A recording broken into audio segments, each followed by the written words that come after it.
Hello दोस्तों, तो आज हम लोग देखेंगे होमोफोन्स यानी समान ध्वनि वाले शब्द। इसका सबसे पहले परिभाषा देख लेते हैं। परिभाषा क्या होता है कि होमोफोन्स मतलब होता क्या है। परिभाषा है, होमोफोन्स वे शब्द हैं जिनका उच्चारण समान होता है लेकिन अर्थ तथा स्पेलिंग वर्तनी भिन्न भिन्न होता है। कहने का मतलब ये है कि इसमें मीनिंग देता है, दो ठो मीनिंग देगा, ठीक है। दो ठो मीनिंग का जो उच्चारण होगा वो तो समान होगा लेकिन उसका अर्थ और स्पेलिंग भिन्न भिन्न होगा, अलग अलग होगा। जैसे देखते हैं, इसका एग्जाम्पल देख लेते हैं। एग्जाम्पल से क्लियर हो जाएगा आप लोगों का। देखिए यहाँ पर दिया है फ्लावर या FLOWER। फ्लावर मीन्स फूल होता है। अब देखिए यहाँ पर ये भी फ्लावर ही है, तो देखिए यहाँ पर इसका जो उच्चारण है ये दोनों समान है ना। अब देखिए यहाँ पर जो मीनिंग है, मीनिंग में देखिए डिफरेंस। यहाँ पर FLOWER है, यहाँ पर FLOUR है, दोनों अंतर हो गया, अलग अलग हो गया। और देखिए इसका अर्थ क्या निकल रहा है। इसका मतलब होता है फूल और इसका मतलब होता है आटा। तो इसको बोलते हैं होमोफोन्स, जिसका उच्चारण समान होता है, मीनिंग और अर्थ अलग अलग होते हैं। और एग्जाम्पल है एक, देख लेते हैं उसको भी। Whole, HOLE। होल मीन्स होता है गड्ढा या सुराख। होल मीन्स गड्ढा या सुराख। और एक देखिए होल, एक और होल होता है लेकिन WHOLE होता है, इसका मतलब होता है संपूर्ण। अलग अलग हो गया इसका अर्थ और स्पेलिंग, लेकिन जो उच्चारण है वो समान है। दोनों का होल होल है, होल और इसमें भी होल, लेकिन इसका मतलब संपूर्ण और इसका मतलब गड्ढा या सुराख। अब देख लेते हैं कि प्रश्न कैसे देता है। आप लोग के क्लास में जो परीक्षा में होता है क्लास 12 में, उसमें प्रश्न कैसा आता है। तो देखिए, अगर इंग्लिश में होगा तो ऐसे देगा, use any one of the following pairs of words in your own sentences है to make the difference in their meanings clear. ये 2 नंबर का आता है, ठीक है। मार्क्स 2 का आता है 2 नंबर का। इसका हिंदी देख लेते हैं, कहना क्या चाहता है ये। निम्नलिखित शब्दों के जोड़े में से किसी एक का अपने वाक्यों में प्रयोग करके उनके अर्थ में अंतर स्पष्ट कीजिए। मतलब कि अगर आप लोगों को 2 मीनिंग देगा और दोनों मीनिंगों में से आप लोगों को किसी भी मतलब कि दोनों का ही आप लोगों को उदाहरण देना पड़ेगा, वो भी अपने भाषा में, जो भी आप दे सकें। जैसे दिया है एक्सेप्ट। एक्सेप्ट का मतलब होता है स्वीकार करना। अब इसको हम वाक्य के प्रयोग में कैसे करेंगे, तो देखिए ये अपने भाषा में आप लोग कर सकते हैं कि एक्सेप्ट का मीनिंग का यूज हम लोग किसी टेंस में कैसे करेंगे।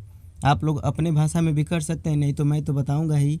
देखिए, he accepted my presents. He accepted my presents, ये टेंस जो है ये पास्ट इंडेफिनिट का है, इसलिए सेकंड फॉर्म लगाया गया है एक्सेप्ट में। अब इसका हिंदी देख लेते हैं। उसने मेरा उपहार स्वीकार किया। उसने मेरा उपहार स्वीकार किया। प्रेजेंट यानी उपहार होता है, नहीं गिफ्ट होता है, गिफ्ट ले जाते हैं बर्थडे वर्डे में, वही प्रेजेंट्स है, उपहार।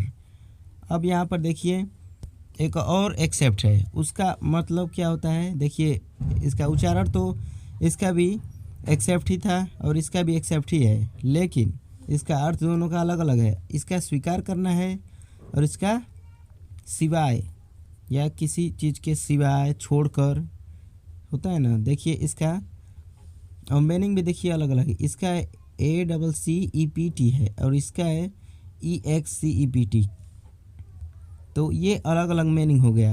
अब देखिए इसका वाक्य प्रयोग, every student except Suresh pass the examination. इसका हिंदी समझते हैं। हिंदी क्या कह रहा है, सुरेश को छोड़कर सभी छात्रों ने परीक्षा उत्तीर्ण की। यहाँ पर देखिए एक्सेप्ट का मतलब सिवाय, और यहाँ पर देखिए इसमें तो सिवाय नहीं है बट सुरेश को छोड़कर, तो यहाँ पर छोड़कर भी कह सकते हैं या सुरेश के सिवाय सभी परीक्षा, तो मतलब कि सभी छात्रों ने परीक्षा उत्तीर्ण की। यहाँ पर आप लोग सिवाय भी कह सकते हैं, सुरेश के सिवाय या सुरेश को छोड़कर, दोनों हो सकता है। और 2 नंबर देख लेते हैं, एक और है 2 नंबर है एक्सेस। एक्सेस यानी पहुंच, जो नहीं बोलते हैं कि मेरा पहुंच इतना ऊपर तक है, इतना ऊपर तक है, वही पहुंच है। तो देखिए इसका एग्जाम्पल है, he has an access to the DM। इसका हिंदी क्या होगा? उसकी DM तक पहुँच है, उसकी DM तक पहुँच है। अब देखिए इसी उच्चारण का एक और मीनिंग है जिसका भी उच्चारण एक्सेस ही है, एक्सेस, लेकिन इसका मीनिंग और इसके मीनिंग में दोनों में अंतर आ गया है। और इसका हिंदी देखिए, इसका हिंदी होता है अधिक या अधिकता, कुछ भी अधिक या अधिकता। इसका एक एग्जाम्पल लेते हैं, excess of everything is bad. इसका हिंदी देख लेते हैं, अति या अधिकता हर चीज़ की बुरी होती है। कहने का मतलब कि कोई भी चीज़ आप ज़्यादा ले लेते हैं तो हर चीज़ आवश्यकता से अधिक होती है तो वो खराबी करती है। वही ये टेंस का मतलब है। अधिकता मतलब वही समझा रहा है कि अधिकता का मतलब क्या है यहाँ पर। अधिकता का मतलब कि कोई भी चीज़ आप आवश्यकता से अधिक करेंगे या लेंगे तो वो आपके लिए हानिकारक होगा। लेकिन इसका डिफरेंस देखिए, एक्सेस, यहाँ भी एक्सेस, बट मीनिंग में देखिए कितना अंतर है, इसके मीनिंग में देखिए अंतर है। इसका उच्चारण अर्थ देखिए इसका, और इसका अर्थ देखिए, यही होमोफोन्स है।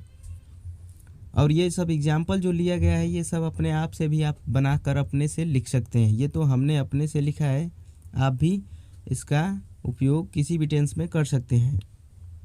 बस ध्यान रखिएगा कि टेंस का उच्चारण, टेंस का जो हिंदी निकले वो अच्छा निकले।